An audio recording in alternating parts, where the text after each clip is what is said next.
funny when a bald-headed guy says he wants to be queued up, right? So,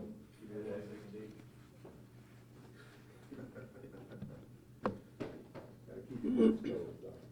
Yeah. And again, gentlemen, I'm assuming everyone's going to be able to hear. Last time there was difficulty hearing the questions, so if we want to repeat questions afterwards when it happens, we can. Is everyone ready? Okay, we'll get started. To the residents of St. Mary Parish, I am David Hanegraaff, St. Mary Parish President. I want to thank everyone that's viewing at home and listening on the radio, and I want to thank the press for being here for this occasion. I called this press conference today to announce new restrictions on St. Mary Parish. And these new restrictions are because of the ever-changing spread of COVID-19, not only in St. Mary Parish, but throughout Louisiana. First of all, I will briefly start the process first. Then I will have Dr. Melanson speak, then David Nakan with Homeland Security, and then Sheriff Blaze Smith. And during that process, if you want to ask questions, you're more than welcome to. And then we'll also have other questions afterwards if you choose. First of all, to announce the limitations of stores and customer capacity in St. Mary Parish, I'll read as following. By executive order, St. Mary Parish President David Hanegraaff announces additional restrictions on operating hours and customer capacity of certain stores in St. Mary Parish, including all municipalities. Beginning April 6, 2020, ending April 30th, 2020, all grocery stores, dollar stores, convenience stores, and pharmacies shall be allowed to operate from 6 a.m. to 8 p.m. and shall be limited to no more than 35% of the fire marshal capacity. Any 24-hour pharmacy shall be allowed to continue to operate after 8 p.m. with drive-through service only. Convenience stores shall be allowed to continue to operate as fuel service operations after 8 p.m. It is further mandated that stores use one person, one buggy, one basket policy. Golf courses shall be allowed to remain open, but shall be restricted to one person per cart or walking only.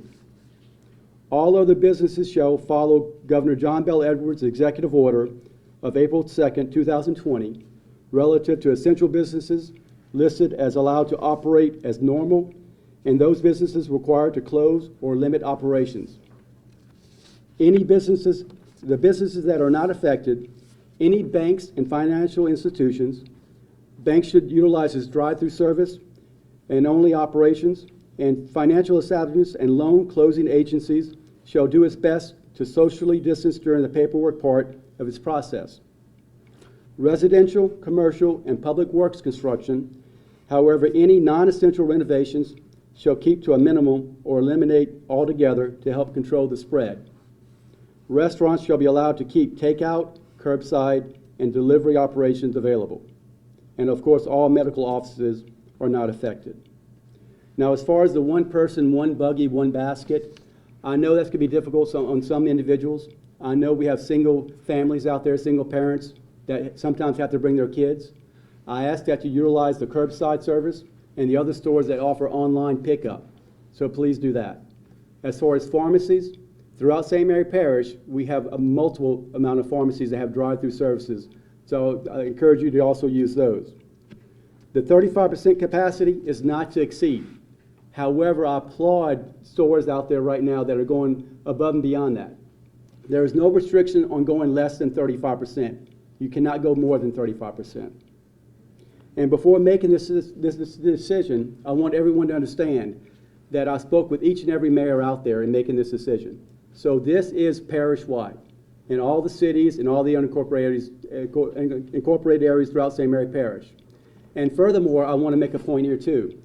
As far as the mayors are concerned, it disturbs me whenever I see certain messages out there stating that some mayors are engaged more or less. The mayors in St. Mary Parish are doing a tremendous job. They're engaged every single day. They would be here right now in back of me, but because of social distancing, they're not here. And they're trying to do their part like everyone else.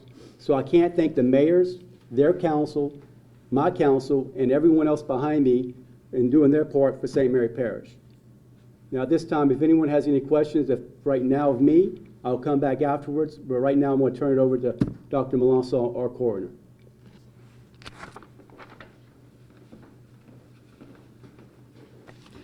Thank you guys for having me here today. Again, I'd like to say I'm Dr. Eric Malonsong, St. Mary Parish Coroner. Ultimately, we have a pandemic. In case y'all weren't aware, most of you are wearing masks here today, which I'm very happy to see. Unfortunately, we're not doing what we're supposed to be doing as a parish and as a community to help protect our citizens. As of April 3rd, the Louisiana Department of Health reported 10,297 cases with 370 deaths. Currently in Region 3, we've had 38 deaths as of yesterday. As far as St. Mary Parish, we're second to last in the number of cases by having 47, although Mr. Nakan just updated me today we have 65, so an increase of 18 cases overnight. On April 1st, we only had 20 cases.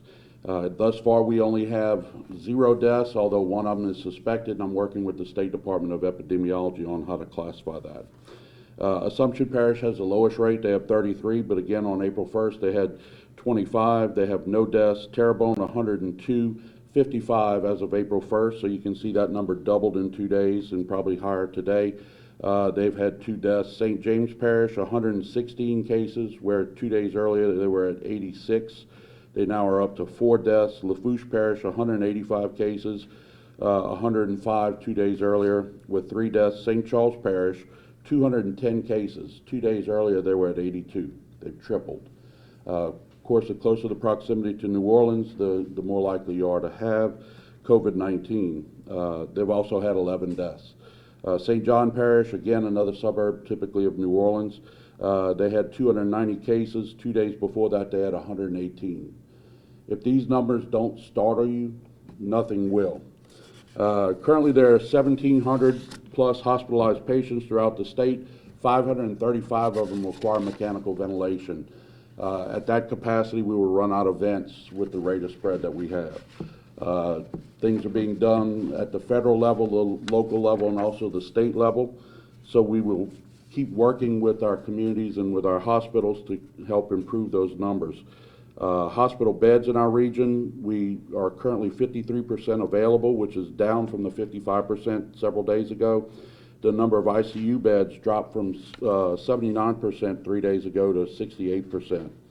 Again, as Mr. Henniger said, we're doing our part to help reduce the risk of spread. Unfortunately, members of the community are not doing their part, and I think that's why this press conference is important. If we do not take our own personal responsibility, then we will continue to have spread despite our best efforts. My goal is ultimately for you, if you test for COVID-19 or any respiratory illness, stay home. This isn't something new. This is coming from the CDC years ago. Feel free to pull up the website. Social distancing is not a new thing. If you're sick, stay home. This certainly will add unnecessary burdens to us when people don't, because we're trying now to track the people who have tested so that they don't go out into the community and spread potentially the disease, just not knowing whether or not they're positive, since results take a while to come back. This requires a coordinated effort on my part, the Sheriff's Department, Homeland Security, and everyone else, which certainly burdens us even more during this time. Since COVID-19 is now classified as a Class A reportable disease, pursuant to Louisiana Statute, Revised Statute 40:31.24, an ex parte judicial order can be applied for state health officers, parish health officers, or the district attorney asking that emergency certificate, which is similar to a coroner's emergency certificate, and a judicial order be issued holding an individual for a period of 15 days or until placement at Bayou Segnet State Park for isolation or quarantine until the person is free of viral symptoms, or 30 days, whichever is longer. I'd prefer not to have to use that, but in this case, dire times call for dire measures. People think this is a joke. It is not a joke, and it's time for us to grow up. I've talked with our district attorney's office. They're in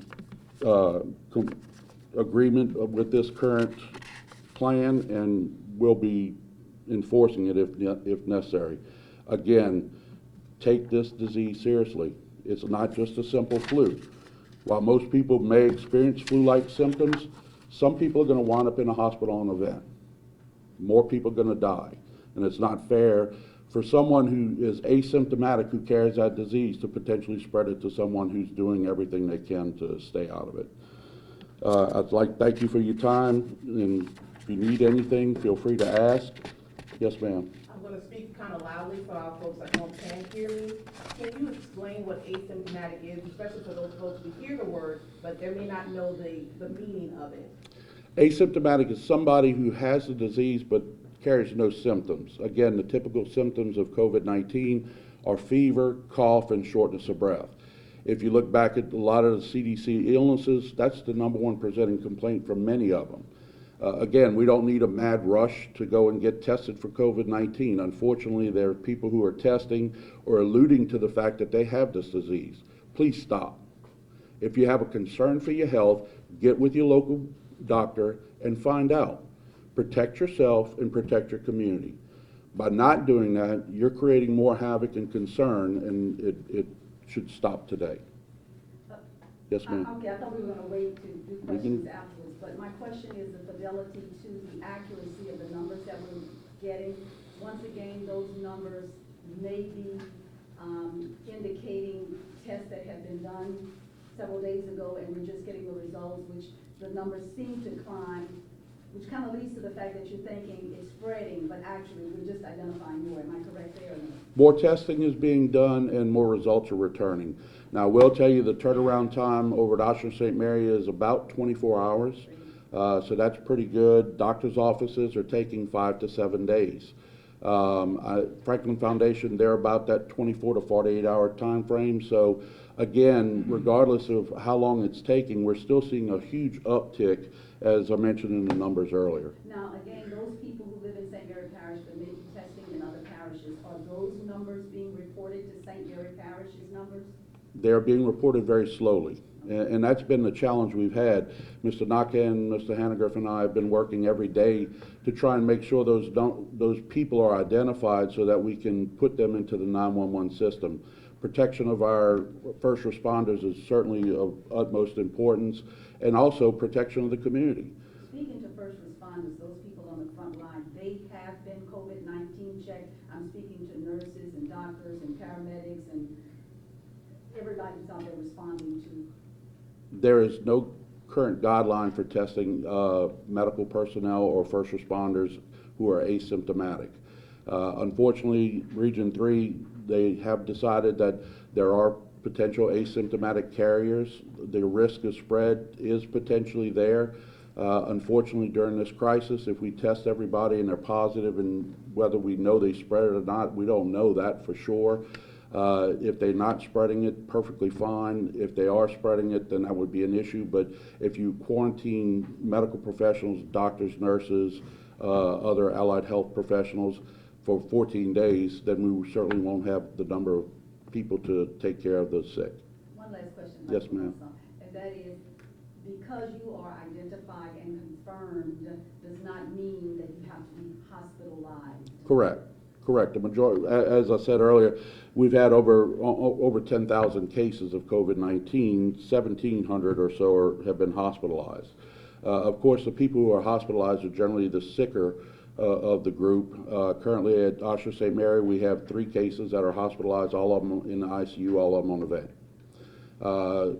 Franklin Foundation had one hospitalized, was on a vent, was able to be extubated, downgraded to regular medical floor, and then subsequently discharged. So most people, again, it runs similar to a flu-like illness. In other people, it doesn't. And it doesn't have to be people who are sick. I mean, you know, the biggest comorbid condition in the deaths is, of course, diabetes. I have a patient right now who has no medical history. She's on a vent. And once they have been released, or the 14 days, are they cleared to say that I've run the risk, or, you know, whatever, as far as myself and as far as being a carrier to someone else? Yes, ma'am, they're considered clear. Can you catch it again? Can you contract it again? That's an interesting question, because they don't really know. They think currently there's only one strain of COVID-19 out, and really you shouldn't relapse if you have the disease once. The state report, when you click on each individual parish, says commercial tests and that doesn't add up with the overall tests that are listed on that parish.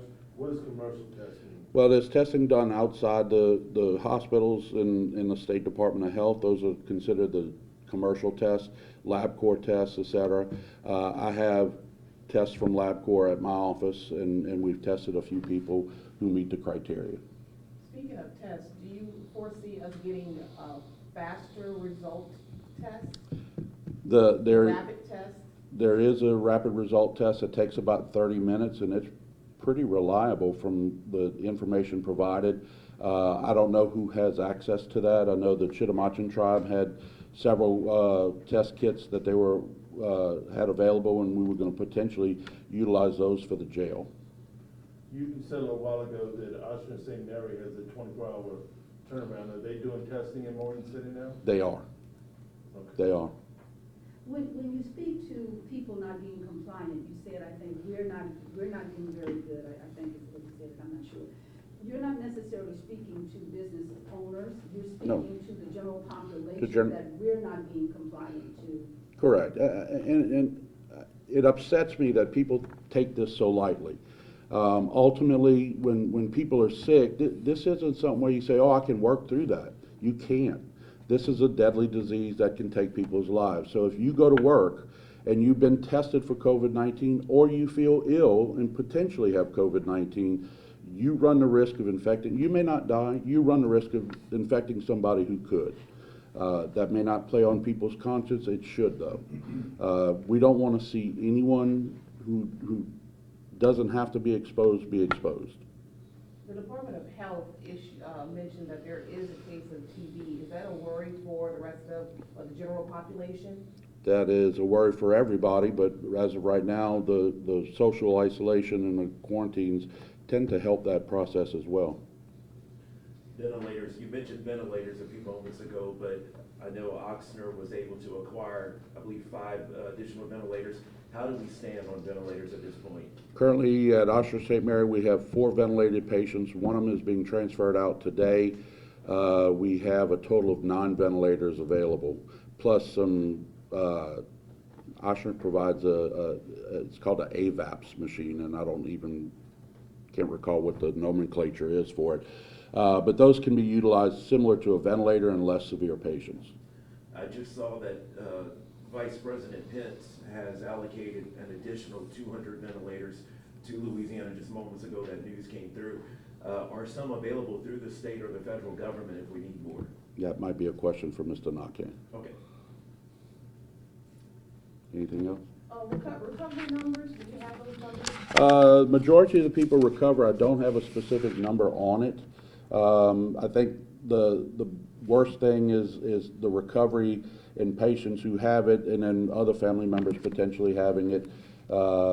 Expect people who are in the same household to be a high risk for getting the disease. The governor had made a comment that if the numbers keep climbing in New Orleans, there's going to be a possibility that they're going to run out of bed space in the hospital. Do you think that'll have a ripple effect on us? It absolutely should. If you look at the demographics and the spread of the disease just within our region, St. Charles and St. James Parish having the highest numbers and New Orleans being, quote, our epicenter in this area, then we can expect it to move our way.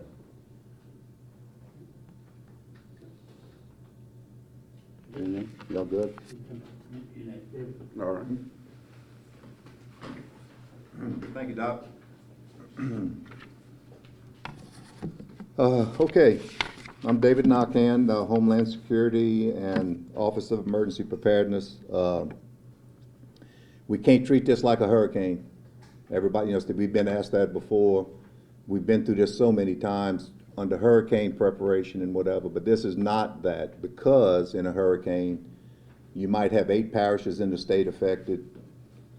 This is all 64 parishes, and it's all 50 states, and everybody's asking for the same type of PPE equipment, and so it's been very much challenging for us. I will say that I appreciate our first responders, because we have shared a lot of our supplies with hospitals, nursing homes, healthcare workers, as well as first responders, and it's because the first responders, the sheriff's office, fire departments, have all agreed that that was a necessity, so I'd like to thank them. Now, bad news is we had 2 first responders in the state of Louisiana have died from COVID, and I think we have 60 more that have it, and then 290 plus are under quarantine. I'm assuming that might be, partners in a car or something. I'm not really sure, but, it's starting to hit pretty close, especially, y'all know I was the sheriff at one time, and that's pretty close-knit for me. And Sheriff Smith as well. We're both concerned a lot about that, but look, guys, when we get this, I'm talking to first responders, when we get it, we're going to give it to you. Thursday, we got a shipment in at 10 o'clock. At 2 o'clock, it was all gone. We gave it all out as fast as we could. And of course, the main issue, I guess, as Doc was saying, is the individuals, not businesses, not whatever, individually, every one of y'all have more of an impact on whether it gets spread than any government agency, any government entity. Your responsibility. And I think that it doesn't maybe get stressed enough. I agree with Doc. We get these calls every day about a person who has it and went to work anyway. I mean, that is totally irresponsible, which has caused Doc to look up some statutes about whether we can legally do something to someone who actually does that. And I think a lot of times you get people just not maybe quite understanding how serious it is, but at the end of the day, if you have the symptoms and you have to get the test, then you should consider yourself positive until you get the call that says it's negative. Now, let's talk about the test just for a minute, because we get it pretty regular in the office in there, but I want to test anyway. Well, when you get tested, that test is only good for that one moment in time when they stick that Q-tip in your nose. That's how they test them. So as soon as you do that, your positive or negative result is only good for that one moment in time. You could catch it tomorrow. So you can't be tested every day. So as Doc was putting out, and that's been one of the things we've really stressed on a lot is unless you have symptoms, you're probably not going to get a test. Okay, so so that's how that has run. And our testing numbers, I can tell you this, that we fight this every day. Today, the number jumped 18. Those 18 tests probably could have been reported over the last 4 or 5 days. So you might have had a 3 or 4 or 5 test increase in positives, but because we didn't get them, and then you don't get 3, 4, 5 more, and then all of a sudden it jumps. We had a 16 jump once before, so now we got an 18 jump. But the system's broken. I'm not going to lie about that. Our system is not working properly because our goal is to ensure our first responders know when they show up at 101 Main Street somewhere that the person inside has tested positive or is waiting to be tested. Our 911 people have done a good job, but they can only give the address that we give them. I mean, they can only use that. And first responders need to know it. It's important. They're still going to answer a call and be very cautious anyway. But if they know for sure the person behind that door has tested positive, well, then they have certain PPE equipment that they're going to be putting on. And let me tell you, when you put it on and you leave that door, you got to take it off. And you got to put on another one when you go to the next house down the street. So the use of it will never keep up with it at the rate they were going. They've come up with some pretty unique plans on how they handle the PPE. Our fire service has done it as well. Our firemen respond with Acadian Ambulance all the time. And they have developed, trying not to use word ration, but they have certainly not used it as prevalently as they've used it in the past. So at the end of the day, everything that Mr. Hanniger put out is subject to change. We can change it tomorrow. We don't anticipate it, but it could happen at any time. We'd always ask people to support your local business. Most all of them, you call them, they bring it out to your car. That's groceries.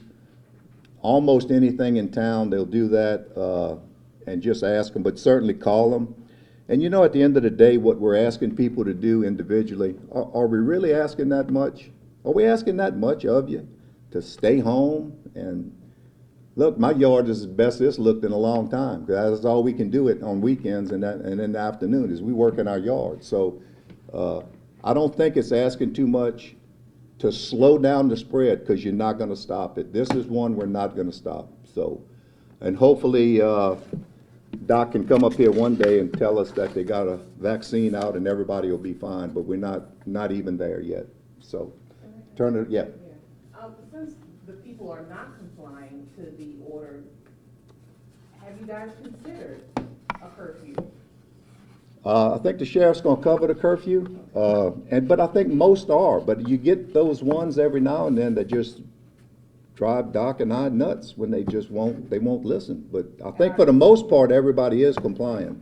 Yes. Our numbers are still going up. I mean, we. Absolutely. They're going up rapidly, and honestly, just to hear the concern in Doc's voice, it does seem like we may have to, I mean, if people are really, I mean, you said it's just a few pockets, but is it really just a few pockets? And even if it's a few, it can spread very easily. Well, look, all these things that he's instituting today are to slow it down. So, yeah, I think it's, and you know, our numbers today were 65, but it's probably more than that, really and truly. So, you know, at the end of the day, we still need to, all of this is subject to change. If we wind up getting some very high numbers or a lot of deaths, then absolutely, you're probably going to see that. But I think that's the problem now. What was proposed early on, yeah, it might have slowed it down a little bit, but not enough. So we're going to just keep increasing our demand on our citizens until we can get it to stop. And we try to do it a little bit at a time and not just, you know, we're not in a position where we're going to shut everything down. We can't do that. I mean, obviously we can't do that. Yeah, Brady. Asking again the ventilators that I had asked of Dr. Malonzo, do we have the ability to acquire more ventilators? We get on a statewide equipment list request line that's got gosh knows how many. So we do, but we only ask for ventilators at the request of. So, but what we found out is Ochsner's can get them just like I can get them. So they'll actually, I mean, I don't know what to do with a ventilator. I'm not even sure I know what one looks like, to be honest with you. But when they need something, they'll call me. We'll put it on our hotline supply list. And of course, if we get it, it'll go straight to them. But they also ask for it too, okay? And so does the local hospital here, so And both. we haven't made that request yet, right? Oh, yeah, it's been We have in. made the Oh, request, yes, and ma'am. we have gotten a response to the request? Probably not. Not the one he's talking about, because it was Okay. just recently come out, so. Question, our state parks, of course, have been closed. Locally, what is that, Lakin Park is closed to campground, residents, and there's one, I forgot. I think it's all closed. Am I right, Dave? All those are closed, and if he's coming to answer that, my next question is, how about recreational boating, since we're a fisherman's paradise or whatever, what happens? Okay, as of right now, all parks are closed. Now, Burns Point Campground is open but it is limited on access as far as how many people are actually out there. Keep in mind that Burns Point is an open area. The campers, they're isolated in their campers. The bathhouse at Burns Point is closed. We are not allowing anyone, as far as tents, to be there, primarily because if you're in a tent, you have to use the bathhouse. So the bathhouse is closed. However, your camper that's self-contained in your camper is remaining to be open. So point of clarification, so it sounds like Lakin Park is closed Okay. in Morgan City, I'm asking. I have to check with Mayor Grisafi. I'm not 100% sure on that. And the one, I don't know the name of it, but it's down in Bayou Vista. I guess what I'm asking is The those. water park Okay. over there is closed. It's closed Okay, also. that one's closed. And recreational boating. Recreational boating, you know, it's not closed. You know, the thing about it is, as far as recreation with families, and I alluded to that earlier in a previous press conference, is that as a family unit, if you're quarantined together as a family unit, I don't see anything wrong with that family unit going to the track, wide open space, or if you're in a particular boat with that family unit. Now, this does not mean you get on a party barge and get out in the lake and have fun and just all get together and associate like that way. No, that's not allowed. Okay, but as far as the family unit, I personally don't see a problem with that. Okay. Now, at this point, I'm going to allow Sheriff Blaze. Let Sheriff, go ahead. Yeah, Sheriff Blake Smith will allow him to speak next.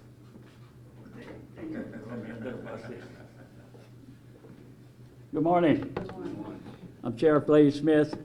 Most of you know me, but today I'm sure some of y'all don't recognize me. I had to take care of business. I want to talk about the curfew for just a second to get started, if you will. Taking a look at this thing, and I've been patrolling the last week, several nights a week and so forth. Basically, a curfew is usually used at a time when we evacuate our cities or our parish or whatever, such as hurricanes. The people who are in bed at 10 and 11 o'clock at night are not the ones that are spreading the virus. It's the people who are up in the middle of the day and are not complying with simple rules. I've been going from different stores, whether it's a big store or a little store, carrying a pencil and paper in there with me and just walking around and checking things up. And it's somewhere between 7 and 10% of the people that are complying, and the rest of them are not. I've been in stores where it's like a family reunion. You know, you gotta wait for people to move so you can get by them because everybody's sitting there talking. So I think what they're gonna institute now is gonna be a big help. Because when a store gets to be a gathering place, then that's a gathering place for the virus to spread. And we really need to be careful with that. Last night, correct me here, Thursday night, I was patrolling, and from 11 to 12, I was in the Bayou Vista area. I seen two vehicles, one on Highway 182, and one gentleman who stopped, I guess coming from work or whatever, went in his house and turned them. Didn't see any more vehicles, didn't see any walking traffic, talked with the other deputies that were patrolling that area, talking about how quiet it is. Our actual complaint numbers right now are down, and you can look at our reports, our arrests are down. So when it comes to the evening time, I think people are taking it a little bit more seriously and getting in. It's the stuff that's going on during the day. Most of it happens to be at the stores or whatever, where people usually congregate. And I would say, you know, what we've been doing, we just make a list. And we try to make as few trips to the stores as possible, maybe 1 or 2 trips during the week. Call a family member. If you can get what they need, go ahead and pick it up for them.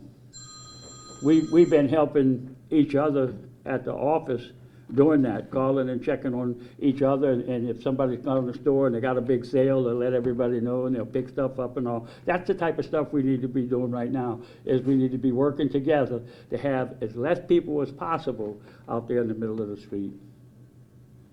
There's a lot of things with the parks. And we had 2 complaints yesterday with parks, where there were a lot of people in the parks, and we went over there, and I talked with the president about that situation. And there were signs that the park was closed, but the people went anyway, okay? So we're gonna have to start enforcing something on that issue with the parks. But in the beginning, when we first started, if you remember, they closed the schools down, and everybody went to the recreation center. So the mayors had to shut the recreation centers down, because you had just as many people at the recreation centers as you did at the schools. It all boils down to common sense. And apparently common sense sometimes isn't so common. But it's the things that we have to do. The fire departments right now do not respond to all the calls for the Acadian ambulance anymore, mainly because they don't have the proper equipment. They do respond. We do respond. We have the equipment that we need right now. It probably won't last us another month, but we have what we need. Your question about checking employees. At the jail, all of our employees that come to work, temperatures are checked by a nurse when they come in. It gives the nurse time to talk to them about any other symptoms that they might have. But they're working in that building. But we need to, we just need to use caution. And we need to think about our loved ones. You can carry it to somebody in your family, not knowing, but you could have picked it up because you made too many trips to the store. And it's just that simple. They were asking us to voluntarily cut back. Everybody's hollering, and you know, I'm getting calls, oh, we're going to have martial law and all that. I don't know if that's what you want. It might get that way one day. I don't see it happening, but all we have to do is just pull our part and do the things that we need to do as citizens of St. Mary Parish and abide by the standards that's set out in front of us. You know, you need to be careful, when you go gas up your car. Wear gloves when you're gassing up your car. You don't know how many people went in front of you that didn't have gloves and who could and who couldn't have been carrying it. Surfaces, I mean, we can sanitize everything as often as we can. Dr. Metz told us in a meeting he had with us, every day when we get off of work, we go home and those clothes immediately go in the washing machine and our shoes get sanitized. Okay? I guess he has an interest in the soap company, but we're doing it. And we have to do it because we don't know if we're carrying it or not. We come in contact with so many people. I want you to do this, though. Keep Acadian Ambulance in your prayers. Because these guys and gals go out there every day to every call, have no choice. They have no choice. And a lot of times they're going into the unknown.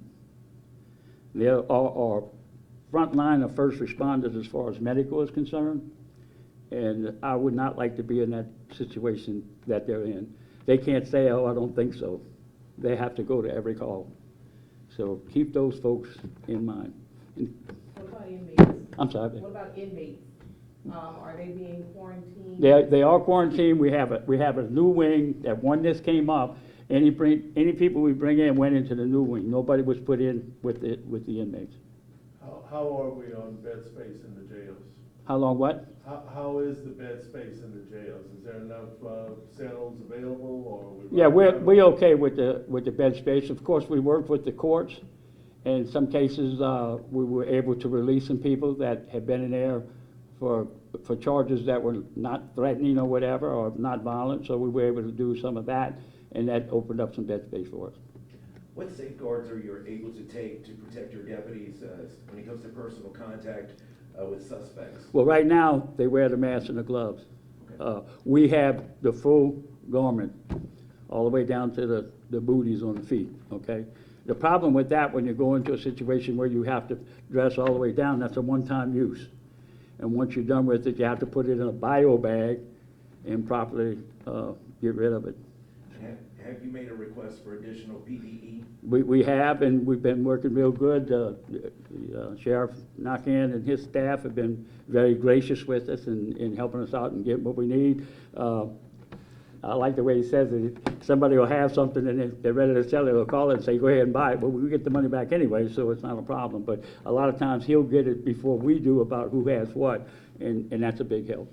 Right now, as far as compliance, or non-compliance, I should say, from the sheriff's department and I guess from the other municipal law enforcement agencies, they're just getting warnings when you talk about enforcement. There is no enforcement in place other than a warning. It's basically a warning, and it's what we do right now. But here's what happens, and here's what happens a lot of times when you have a curfew. Okay, you have a curfew, but there's certain things that doesn't affect people going back and forth to work or whatever. So when we have a curfew, I don't care if the person's 60 years old or 60, you stop them, I'm coming home from work. Okay, or I'm on my way home, and everybody's entitled to be on their way home. So, you know, kind of, what do you do? They say they're on their way home, they're on their way home. Have we seen less drug activity on the street? I think we've seen less all kind of activities on our part, parish-wide. I can't speak for. Particularly that, because we know Right, drugs is an issue. right. We always, you know, that's Right, an issue. and we have made some arrests. We made some arrests on some stolen firearms and stuff, but that would have been made whether it was here or not. The overall total number of arrests we made is way down compared to where it used to be. Okay. Thank you. Peace be with you and God bless. Okay, ladies and gentlemen, we're going to try to wrap it up a little bit, and I'll answer some more questions, but I want to make a few comments, because I know this is getting a little bit longer than 30 minutes, and I want to make sure everyone's still engaged. As far as curfew, again, I am taking the lead on a curfew from Sheriff Blaze Smith. The curfew before, when you look at it, you know, previous curfews are hurricanes. We don't have electricity, and most of the residents are not there. They're evacuated. So that was in need of a curfew. Right now, with the low numbers that Sheriff Blaze is stating as far as the people that are out, if someone can come to us and explain to us that those few people are basically causing the spread of coronas to be, you know, to spread more throughout the parish, then we'll definitely look at it. But trying to basically take certain individuals' rights based upon the assumption, it's not there. So, however, I am taking the lead with Blaze Smith going forward. I ask everyone to please follow the mandates, the executive order. You know, I know it's going to be difficult. You know, the one buggy, one person, that's going to basically potentially have longer lines. So those individuals that actually can shop during the week, please do so during the week, because those individuals that have to work, they need to go after work, and they need to be allowed to go during the weekend so we don't encourage longer lines, because this is going to restrict it and make it a little bit slower going forward. All the decisions I made today were made also with the three gentlemen behind me and the 5 mayors. We are working together on this. We are united. I want to thank the mayors for allowing me to be their voice right now and going forward. And as conditions change, we will continue to have more press conferences. We're not going to press conference everyone to death. We're going to try to release statements more so than this. But because of recent events and because of the restrictions we put forward, today was the day that I wanted to call a press conference, because it's Saturday, everyone should be home, and everyone should be eating lunch right now, which hopefully you are. So other than that, does anyone have any other questions? Brady? Yes, sir. First, I did clarify with Mayor Grisafi and Morgan City. Lincoln Park is closed for campers. The walking trail is open. But in case someone missed it, if they're just joining all of us, could you summarize those mandates again? Again, the mandates, and I'll go over them really quickly again. Beginning April 6, 2020, ending April 30th, 2020, all grocery stores, dollar stores, convenience stores, pharmacies shall be allowed to operate from 6 a.m. to 8 p.m. and shall be limited to no more than 35% of its fire marshal capacity. Any 24-hour pharmacy shall be allowed to continue to operate just as beyond 8 p.m. with a drive-through service only. Convenience stores shall be allowed to continue to operate as fuel service operations. Basically, that means the pumps will be on outside, the store will be closed. It is further mandated that stores use one person, one buggy, one basket policy. Golf courses shall be allowed to remain open, but shall be restricted to one person per cart or walking only. And for the most part, that's it. And all other businesses shall continue to follow Governor John Bel Edwards' executive order going forward. Yes, ma'am. I'm not sure if it should be you or Doc to answer these 2 questions. The first one is, what about online community sales? People are doing trading posts and things of that nature. Do you recommend they stop, they cease posting those type of for sale items online and asking folks to either meet them and they swap out items, merchandise? I think Dr. Melanson would probably concur that, you know, you can, is that a need? Right now, is there really a need to do online, you know, buying something, buying a widget or something else? Is that really a need? I would try to limit that as much as possible during this period. Also, your at-home procedures, when you come home, if you're out and about, you go to the store, what's the protocol when you come home? Do you take, you know? I'll let Doc answer some of that protocol. Technically, everyone, and I know for myself, every time I get home in the evening from work, or if you're out in public, you should strip down, put your clothes in the washing machine. That will take care of all the potential droplets that you may have on yourself. Of course, the big thing, wash your hands, cover your mouth. If you don't know how to wear a mask, please look it up. I see too many people with masks across their face and not inclusive of their nose. If that happens, you're wasting your time. I mean, ultimately, if you're going to use the personal protective equipment, go ahead and use it appropriately. Again, the best thing, stay home. If you're sick, stay home. Please don't spread this to anyone else. Okay, And wrap it up. one last thing, we're going to wrap it up. And I want to make this very clear. If you take a test for COVID-19, you are presumed positive until proven that you are not positive. So stay home. Quarantine yourself until that test comes back and you know that you're negative or positive. Other than that, we'll continue to brief you as conditions change on the ground. I want to thank everyone for watching. I want to thank everyone that came out on a Saturday to inform the people of St. Mary Parish. And together, ladies and gentlemen, we will get through this. Can I add something to that, David? Price gouging, sorry, someone's asking price gouging. Can one of you speak on that? Price gouging. gouging. Yeah, what happens if you see that happen? There is a law on the books for price Just gouging. report it. And Yeah. if they call us, they will have. Absolutely, report Can I that. add to your thing, if you presume positive? Anytime you go in for a test, if you go into a physician's office and get tested, whether it be for COVID-19, influenza, human metapneumovirus, whatever it is, stay home. Again, we don't want to spread the flu around any more than it would be normally. Again, stay home. Just listen and do what you got to do and take your part in this. Do not spread this disease or any other of the 20, 30 other viruses we have out there right now. Let's try and keep everybody healthy. I'd like to commend the nursing homes on doing such a fantastic job. That's been the biggest places where death has occurred in clusters. In the Orleans Parish areas, we've had 0 in St. Mary Parish. So hug and kiss your nursing home directors and nurses and staff. So thank you. Again, ladies and gentlemen, right now, everyone in this room, what we're going to do, we're going to wash up, we're going to protect ourselves, we're going to go home.